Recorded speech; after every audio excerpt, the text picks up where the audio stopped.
Grabe, nakaka-inspire.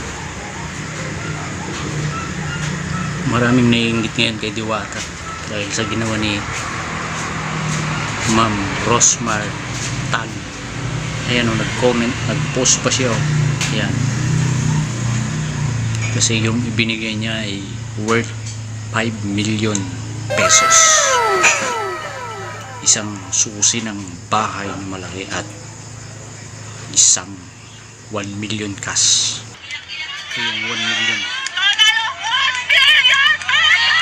Stand millionaire na dati ay nakatira lang sa lansangan, nag-construction at nangalakal, kung ano-anong mga trabaho mahirap na napasukan ni Diwata. Ngayon ay instant millionaire na siya. Nakakatuwa, nakaka-inspire. Panoorin natin yung video ni Diwata. Ayan, so Susi ng bahay.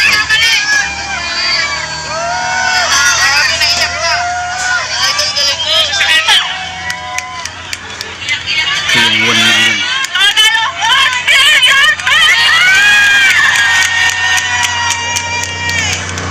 So ayan ang total po halos ng mga sponsor natin kay Diwata at cash, lahat-lahat ay nagkakahalaga lang po ng 5 million pesos.